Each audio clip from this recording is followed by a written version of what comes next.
The Canterbury-based building firm is under fire from former employees who say they're owed thousands of dollars in wages. Welhaus Limited and its sister company Wellstruct build pre-engineered panelised homes. They're owned by Christchurch businessman Dan Tremewen. But his employees say working for his business has pushed them to the brink. Our Christchurch reporter Anan Zaki has this story. For Kerry Oberholzer, starting work at Welhaus last September was a dream job. But the Christchurch mother of four says that dream soon became a nightmare as her employer started missing her wages. It started around end of February this year, and the first time it was a week late, and then it never got caught up, and things just got progressively worse, where it was almost over a month, and then we would just get a small part payment. We wouldn't actually get our full wages. Ms Oberholzer says she is now owed more than 8 weeks' pay. She says she was told the pay was missed due to unforeseen circumstances, or it was blamed on clients not paying Welhaus, or changes to the pay cycle. First of all, it was a cash flow issue, and then he started using the excuse, well, we're going to change the pay frequency from fortnightly to monthly. But then last month, it was already a month, and then when I never got anything. When Ms Oberholzer brought it up with Dan Tremewen, she says she was told she shouldn't get upset in the office. She isn't alone in not being paid this year. Anna McCarthy quit her job as a builder's apprentice at Wellstruct after going 5 weeks without pay. She says she ended up getting 4 of those weeks paid, but only after she quit. Like Ms Oberholzer, Ms McCarthy had high hopes when she first started late last year.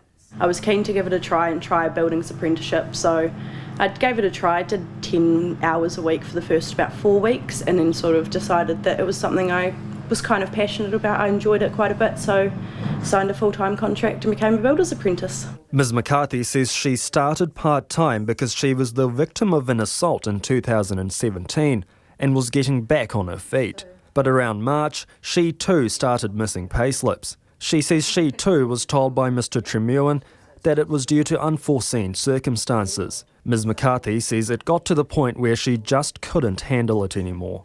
She says she tried hard to get back on her feet after the assault, but the weeks of borrowing money to stay afloat took a toll. Like, for me to finally feel like I was getting my head sorted and get my feet and get everything right and ready, then for it to all come crashing down, it just felt like it was all for nothing. Like there was no point trying anymore. I'd given it a try, there was no point.